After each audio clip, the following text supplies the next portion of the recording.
Tá gravando já, ótimo. Então, boa tarde para todas e todos. Que bom ter vocês aqui hoje. Começamos a nossa gravação oficialmente. Estava aqui conversando antes de começar a gravação, né, que as universidades federais, os institutos federais estão entrando em greve. Hoje a gente acabou de votar, eu acabei de sair da assembleia do nosso sindicato, Sinasef, que é o sindicato tanto dos professores quanto dos técnicos em assuntos educacionais, e foi votada a greve para ter início no dia 3 de abril, mas eu acredito que a greve não vai afetar aqui o ensino à distância, porque ele está ligado à UAB, tá? Mas para quem está no presencial, realmente vai haver paralisação. Bom, sobre a nossa filosofia do cotidiano e escolar. A gente segue a leitura do nosso livro, Cipriano Carlos Lucchesi, um livro muito bom, muito interessante, e ele fala, o que eu gosto nesse livro, vocês que devem estar lendo aí, é que ele tem uma linguagem que é muito acessível, eu acho isso bastante importante.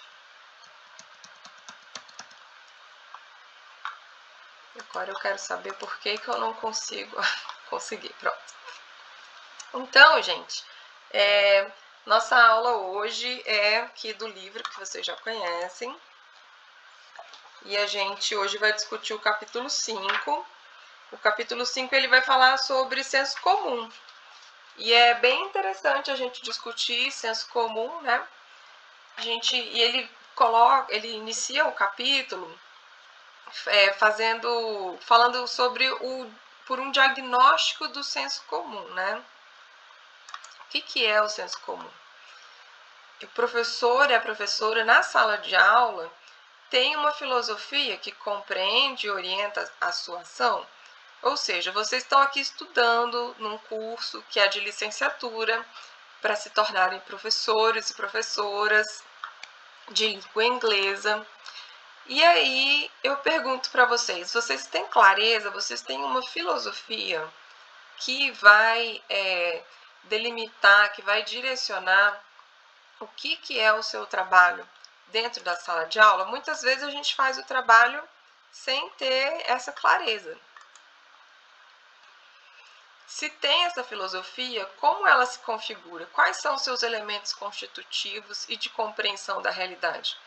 Ou seja, se você tem uma filosofia de ensino, eu sigo essa linha, ou então eu sigo aquela linha, ou então eu não sei que linha eu sigo, eu simplesmente vou fazendo as minhas aulas, eu acordo todo dia, eu pego o ônibus, eu acordo cedo, pego o transporte, faço minha aula, sigo o livro didático, vou me embora. Então, existem várias abordagens, várias maneiras do professor, da professora, encarar o que é esse trabalho docente.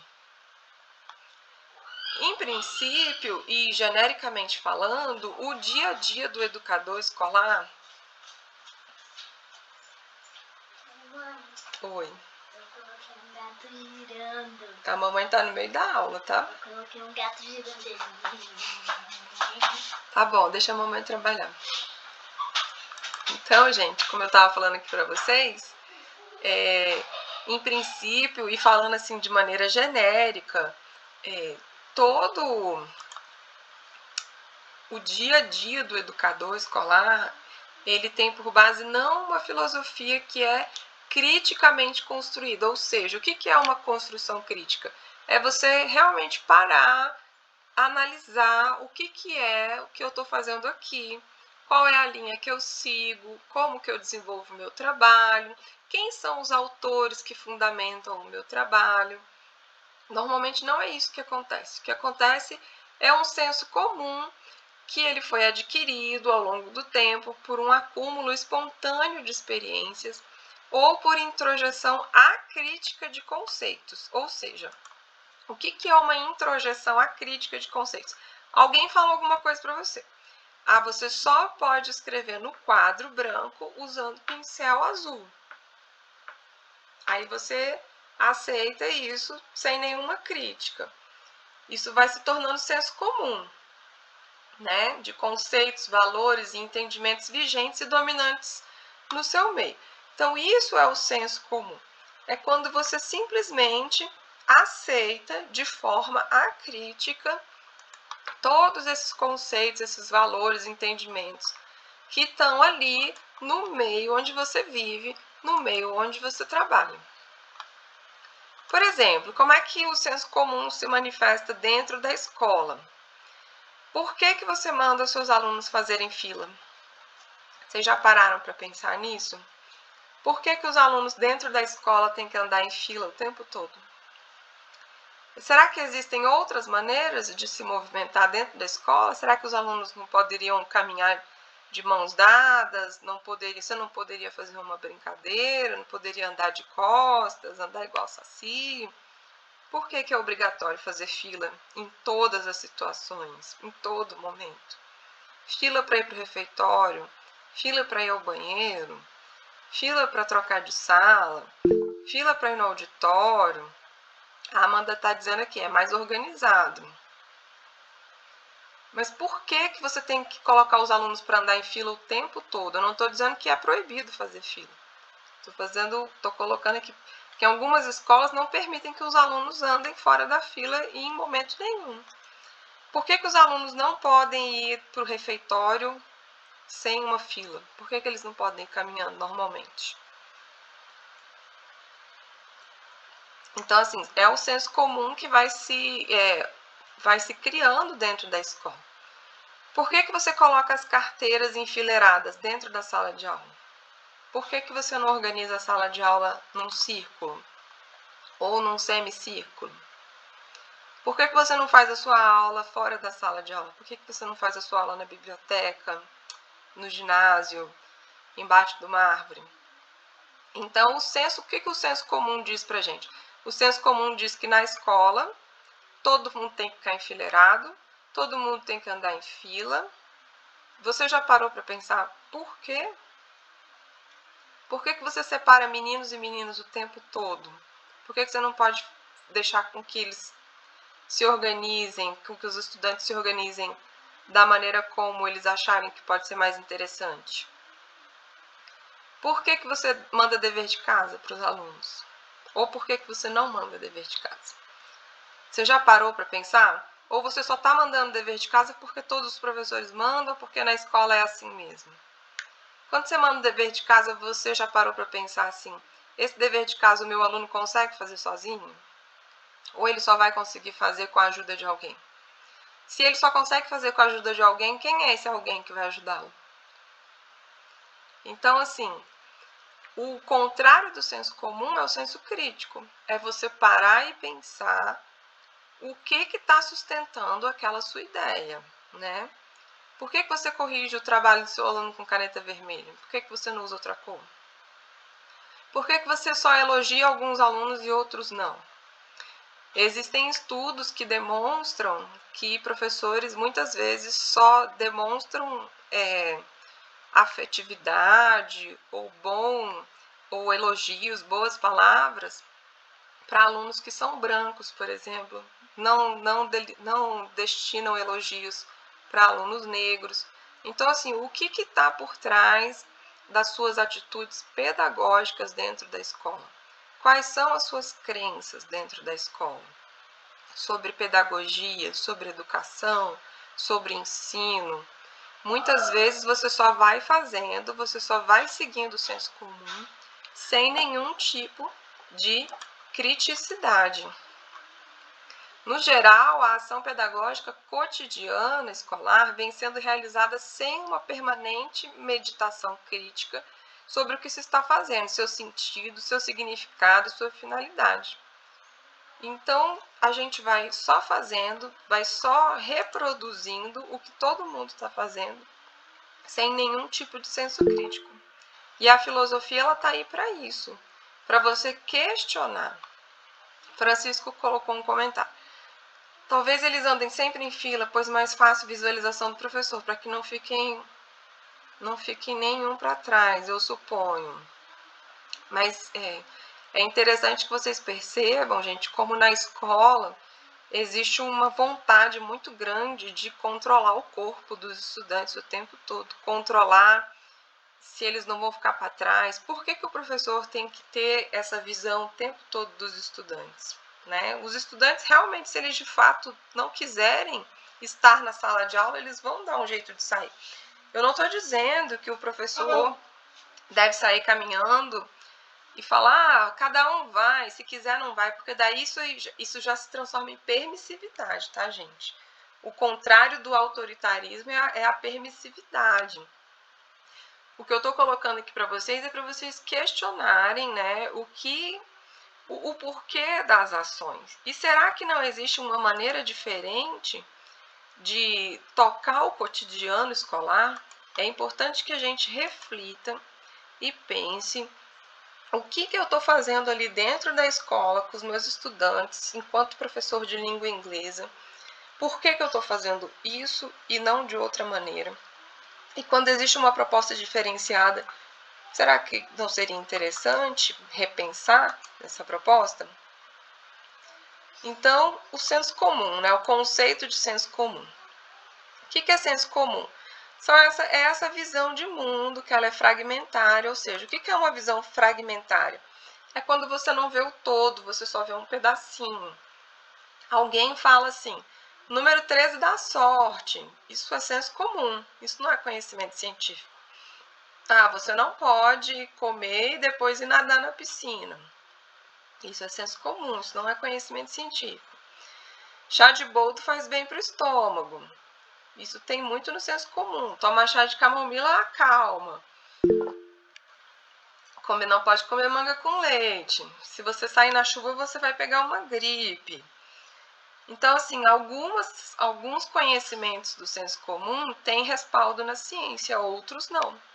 E é aí que vem a questão do senso crítico, né? De você saber.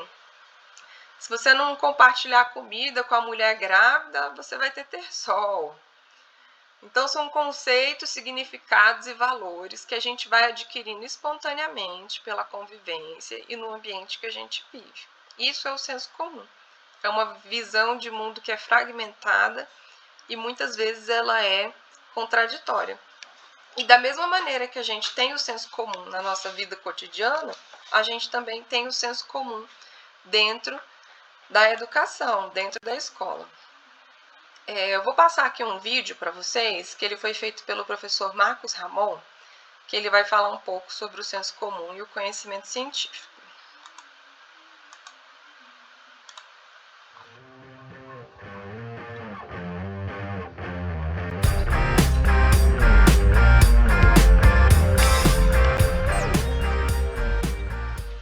Olá, eu sou o Marcos Ramon e nesse vídeo eu vou falar sobre senso comum e conhecimento científico. A ideia aqui é apresentar a distinção entre essas duas coisas, mostrar que o senso comum não é necessariamente uma coisa ruim, mas mostrar também que o conhecimento científico tem características muito peculiares que fazem com que a ciência seja, de fato, algo confiável, alguma coisa que a gente deva levar em consideração. Talvez uma primeira coisa aqui seja entender elementos que se relacionam com o senso comum. Por exemplo, o senso comum é muito presente nas crenças. Quando alguém tem uma superstição, por exemplo, certamente você conhece a superstição que fala que se passar um gato preto na sua frente, você vai ter má sorte, alguma coisa assim. O senso comum também ele não é crítico. Muitas coisas que a gente vê, que a gente lê na internet, acabam levando a gente para uma impressão errada sobre aquilo que a gente deveria entender em relação a algum assunto. Isso é uma marca também do senso comum. O senso comum também é espontâneo. Muitas vezes você escuta algo que alguém te falou, esse boca a boca vai levando uma informação, uma fala, alguma coisa, enfim, de um lado para o outro, e isso vai formando esse conhecimento que não é de fato comprovado, que não é testado, que não é validado. E uma última coisa que é a ideia de tradição, ou seja, o senso comum, às vezes ele vai passando de geração em geração. Não só nessa coisa do boca a boca, mas também às vezes em textos, em documentos. O senso comum, ele acaba tendo uma presença muito forte na vida das pessoas, porque elas acreditam nele, porque, enfim, às vezes ele vem de muito tempo, muita gente já falou sobre aquilo, ou defende aquela ideia, então essa é uma marca também importante. Por outro lado, a gente não pode dizer que senso comum é uma coisa necessariamente ruim. Por exemplo, quando uma pessoa vai cozinhar, é bem provável que ela esteja ali usando o senso comum. Ela aprendeu fazendo, ela não entende a ciência por trás da culinária. Algumas pessoas entendem, claro, mas não necessariamente você precisa entender para poder saber cozinhar. Você faz isso aprendendo pelo cotidiano, aprendeu vendo com alguém, aprendeu, enfim, no dia a dia. Isso é um senso comum e é uma marca, um exemplo de como o senso comum pode ser algo também positivo. Por outro lado, a ciência ela trabalha com dados, ela trabalha com um elemento quantitativo, ela trabalha com método. Apesar dessa imagem que eu estou utilizando aqui, ela ser bem genérica e não ser muito interessante, porque faz a gente acreditar que ciência é só aquilo que está dentro do laboratório e a pessoa fazendo com jaleco, né, fazendo um tipo de experimento. Ciência, é claro que não é só isso. Ciências humanas, por exemplo, trabalham com outra estrutura. Mas acho que essa imagem deixa um pouco claro talvez essa distinção de que a ciência ela tem esse aspecto do método, tem um aspecto quantitativo, mensurável, minimamente mensurável, para poder tentar entender como as coisas funcionam. Daí a gente dizer, por exemplo, que as leis científicas são gerais. Diferente do senso comum, que às vezes trabalha muito no elemento particular, uma coisa que acontece aqui, a gente generaliza ela, só que sem fazer um processo cuidadoso de análise dessa generalização. A generalização da ciência é diferente por quê? Se o senso comum também pode fazer isso. Porque existe um método que leva a gente a testar casos semelhantes e diferentes sem entender quando aquilo de fato se aplica, ou seja, a gente cria de fato uma lei científica, uma generalização que ela é comprovada, diferente de uma generalização que é só uma falácia, que é quando a gente pega um caso isolado e generaliza sem entender direito como essas coisas de fato funcionam. E aí o método científico é uma marca, talvez aí definitiva do que é a ciência e de como ela é realmente diferente do senso comum. O método científico começa com a observação, você observa um fato da realidade. Aí você elabora uma hipótese sobre o porquê aquilo acontece ou como aquilo acontece. Você então vai tentar criar experimentos para poder validar essa hipótese e se tudo der certo, você chega a uma generalização. Claro que se der errado, você volta algumas etapas. E aí eu estou omitindo uma série de outras etapas. Aqui é uma visão simplificada do método científico. Mas é só para mostrar que, diferentemente do senso comum, existe um caminho para seguir para que uma ideia se torne uma generalização dentro da ciência, enquanto no senso comum tudo é muito mais vago. Bem, a ideia do vídeo era, como eu falei, apresentar essa distinção entre senso comum e ciência, e espero que você tenha gostado. Agradeço você por acompanhar aqui os meus vídeos e aguardo você no próximo. Até mais. Então a gente assistiu um vídeo do professor Marcos Ramon que fala um pouquinho aqui sobre os conceitos sobre senso comum. Como é que eu passo aqui? Pronto. Então, assim, concluindo, o senso comum é um modo de compreender o mundo que ele é feito de forma acrítica, ou seja, você não pensa sobre aquele conhecimento, você simplesmente faz. Se a pessoa diz para você tem que lavar o arroz, você para fazer o arroz, você lava o arroz, você vai lavar o arroz. Você não vai parar para pensar por que eu vou lavar o arroz, né? Ele é feito de forma espontânea, se traduz numa forma de organizar a realidade, as ações diárias, as relações entre as pessoas e a vida como um todo. E o senso comum, ele vai aparecer na educação também, na sala de aula. Só que vocês não são qualquer pessoa, simplesmente. Vocês são futuras professoras, futuros professores de língua inglesa. Vocês não deveriam trabalhar na base do senso comum. Vocês têm que desenvolver o trabalho pedagógico de vocês a partir do conhecimento científico. O que é o conhecimento científico?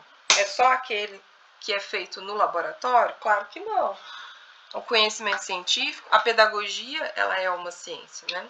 Deixa eu passar meu repelente aqui, porque o Aedes aegypti está tentando me atacar aqui. Tem um Aedes aegypti aqui. Quem é que já pegou dengue, gente? Eu ainda não. Eu ainda estou conseguindo escapar da dengue. Péssimo, né, Kelly? Meu Deus do céu. Vou passar meu repelente aqui, porque ainda não peguei, gente, credo. Ainda não peguei, ainda não sei o que é isso, espero não saber. Mas terrível. Vocês querem que eu conte para vocês uma coisa sobre senso comum? Vocês sabiam que fumacê, por exemplo, ele não é eficaz para acabar com a dengue? Fumacê é um baita senso comum. Vocês sabem o que é fumacê para dengue? Ele é um... Como é que chama aquele negócio que a gente passa assim quando quer matar um mosquito? Que faz um spray assim, sem ser o repelente? Ele é um veneno, gente, o fumacê. Como é que é o nome, gente? Tipo um Baygon, é. Mas como é que chama isso? Enfim, essa substância do fumacê, um inseticida, obrigada, inseticida. Fumacê é um inseticida. Aí passa o carro do fumacê, passa o caminhão, e ele vai jogando aquela fumaça, vai jogando a fumaça, e aí você fica satisfeito, porque você pensa, o governo está trabalhando para resolver o problema da dengue. Só que o fumacê, ele é um inseticida que ele só mata o mosquito, o Aedes aegypti adulto, que estiver voando. Ou seja, se você está com as portas e as janelas da sua casa fechadas e o fumacê passa, ele só vai pegar algum mosquito que esteja na rua. Os mosquitos que estão dentro da sua casa, dentro da sua escola, se você tiver com portas e janelas fechadas, não vai matar. E ele só vai pegar o mosquito adulto que está voando. O fumacê não vai pegar as larvas, ele não mata a larva, ele não mata o ovo, ele não mata os mosquitos que estão escondidinhos. E ele é uma quantidade de veneno tão grande que ele mata a borboleta, ele mata a abelha, ele pode matar algumas plantas, ele pode matar alguns passarinhos. Então ele tem um prejuízo ambiental muito grande, ele custa caro, ele tem um prejuízo ambiental grande e ele mata pouquíssimos mosquitos Aedes aegypti. Ou seja, ele não é eficiente, tá? Não é uma ferramenta eficiente.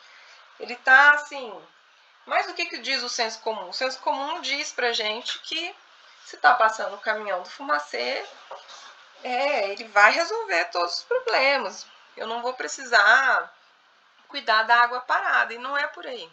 É mais eficiente você limpar terreno baldio, cortar o mato e verificar todos os pontos, os focos de reprodução do mosquito, do que o fumacê. O dinheiro que você gasta no fumacê, ele seria mais bem empregado.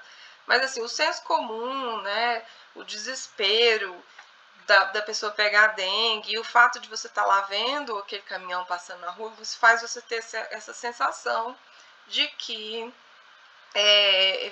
o fumacê vai te deixar seguro. Da mesma forma que se você vê uma escada na rua, você não vai passar embaixo da escada, porque você tem a sensação que se você passar embaixo da escada, você vai ter azar, vai ter 7 anos de azar. E quebrei um espelho, vou ter 7 anos de azar. E não é assim. Se você jogar o sal para trás, você vai ter sorte. Então, tudo isso tem a ver com o senso comum. Mas será que tudo é senso comum no dia a dia das pessoas? Só existem elementos acríticos? Efetivamente, não. No meio do senso comum, ocorre também, gente, o bom senso, que se compõe de fragmentos de criticidade que emergem no contexto dessas configurações. Ou seja, o bom senso, ele faz esse contraponto ao senso comum. Vamos supor, como é que isso aqui vai funcionar, então, dentro da escola? O senso comum e o bom senso. Tem alguns exemplos aqui. Frases que os professores dizem na escola. Vocês já ouviram alguma dessas frases na escola? No começo do ano eu já sei quem vai passar e quem vai reprovar. O professor fala isso assim, com orgulho. Professor bom é quem reprova bastante. Ou então eu trato os meus alunos de forma igual. Todo mundo pode aprender, todo mundo é capaz. Então nós temos aqui frases que são do senso comum. Se o professor chega na sala de aula e ele olha para a turma e ele já sabe quem é o aluno lá, ele está lá em fevereiro, ele sabe que lá em dezembro, ele já olhou para você, ele já sabe que você vai reprovar. Isso é um senso comum, que está baseado realmente numa série de preconceitos. Por que ele sabe que você já vai reprovar? Então, por que você está E aí o senso comum ele é contraditório, né? Ele tem contradições. Se você é professor e você está lá para ensinar, e você já sabe que seu aluno vai reprovar, se você nem começou ainda a ensiná-lo, por que você vai ensinar essa pessoa? Da onde que você tirou essa informação? Você já sabe que ele já vai reprovar. Por que um professor bom é o professor que reprova bastante? Por que não é o contrário? Por que o professor bom não é o professor que ensina bastante? Então, a gente tem muito senso comum acontecendo dentro das escolas e a gente precisa ter uma visão crítica para a gente ter bom senso. Ou seja, para você ter a noção de que todos os seus alunos podem aprender, que todo mundo tem capacidade de aprender. Porque senão, realmente, o seu trabalho, ele se desenvolve em cima não de bases científicas, não de conhecimento. Vocês vão passar 4 anos aqui estudando para serem professores de inglês, para trabalharem na base do senso comum. De que serviu todo o conhecimento que vocês viram aqui, né? O senso comum e o bom senso. Eu trouxe um exemplo aqui para vocês. Temos aqui uma imagem, uma menina com síndrome de Down e o professor Lee. Eu não sei se vocês sabem, mas antes de 1996, que é quando a gente tem a nossa LDB, nossa atual Lei de Diretrizes e Bases, as crianças especiais, os alunos especiais, adultos, adolescentes, eles não podiam estudar nas escolas regulares. Eles não iam para a escola e quando eles iam, eram para uma escola separada, que era só para eles. Não se misturavam com as pessoas sem deficiência. Então, assim, as pessoas deficientes, as pessoas com deficiência, elas eram segregadas da nossa sociedade, né? A partir de 1996, e também com a Declaração de Salamanca, a gente tem a perspectiva da inclusão, de que o aluno com deficiência, a pessoa com deficiência, ela deve estudar junto com as demais pessoas e que ela deve ter um apoio, ela deve ter uma sala especializada de apoio, professores que saibam Libras, que saibam Braille, devem continuar existindo as escolas especiais para fazer um complemento da educação. E quando essa lei veio, lá em 1996, muitos professores e muitas professoras não concordaram, não gostaram disso, e elas lançaram mão do senso comum. Eu não quero dar aula para esse aluno, eu não quero um aluno com deficiência na minha sala de aula, porque sempre foi assim. Por que agora tem que ser diferente? Por que eu tenho que ter esse aluno dentro da minha sala? Então, o senso comum, ele também pode ser a base para muitas ações de preconceito, para muitas justificativas de por que você faz ou por que você não faz determinada ação dentro da sua escola. Tem um Tago é assim mesmo que fala seu nome? Tago Braga está aqui falando, tinha sala especial. Sim, muitas escolas tinham uma sala que os alunos ficavam ali separados, eles realmente não ficavam juntos dos outros estudantes.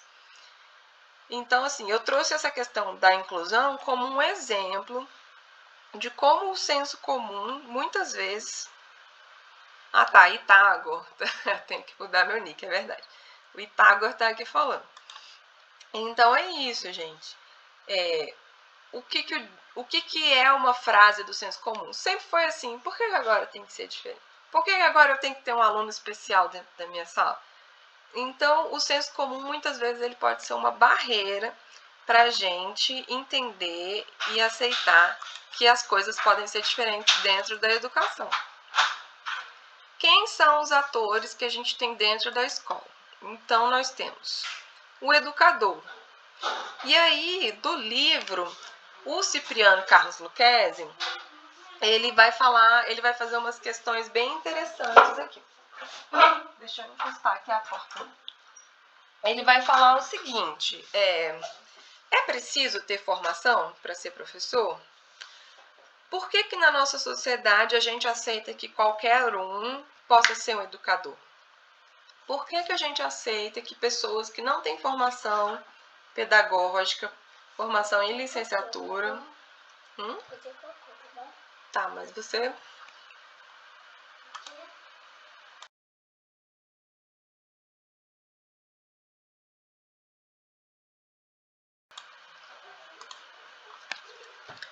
Por que a gente aceita que em algumas profissões a pessoa tem que ter formação, mas para ser professora a gente aceita que não?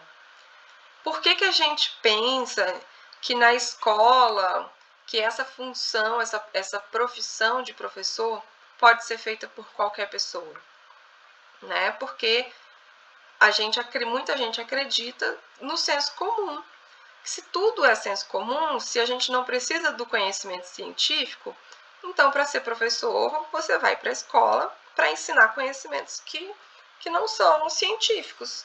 Então você não precisa ter formação para isso. Né? Então é importante que vocês leiam o capítulo completo, sempre vou reforçar isso aqui. Somente a aula que a gente faz aqui não é suficiente, é importante que vocês façam a leitura.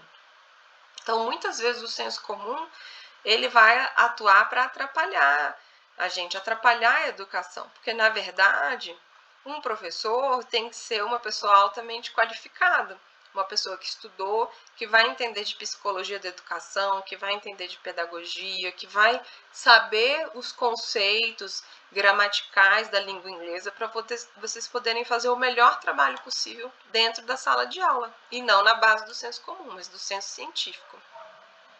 Quem é o educando? Quem é o estudante que está lá na escola, na sala de aula com você? Né? Como que os professores entendem o educando? A maneira como você vai ver o seu aluno vai dizer também a maneira como você vai ensinar na sala de aula.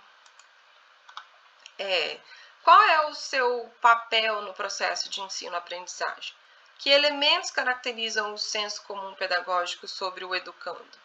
Então, se você acredita que o aluno ele é um ser passivo, então você acredita que a sua turma tem que ficar calada o tempo todo, que eles não podem falar nada, e que você está ali para fazer a sua aula, e os alunos têm que simplesmente ouvir, sim senhor, sim senhora. Se você acredita que o aluno é participativo, que ele é ativo no processo de ensino-aprendizagem, então você vai criar uma aula onde os alunos tenham a chance de falar, de interagir, de sentar em grupo, de sentar em individual. Você vai propor atividades diferenciadas para ele. Então, a sua concepção do que é um estudante, um educando, vai influenciar a sua prática pedagógica dentro de sala de aula. E o livro didático? Vocês vão ter dentro da escola de vocês o livro didático de língua inglesa. Só que esse livro didático, ele precisa ser analisado.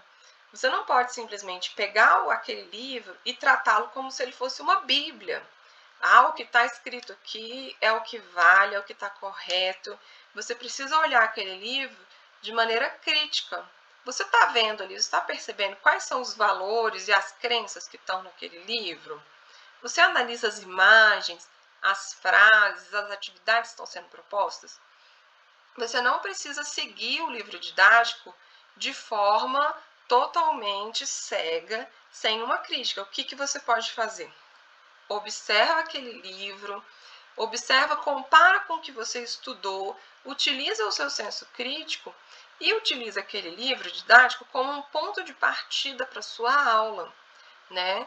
E você pode propor atividades a partir dele, mas não levando ao pé da letra exatamente tudo que está ali, porque você vai fazer uma análise e você vai verificar o que é válido e o que você acredita que não é.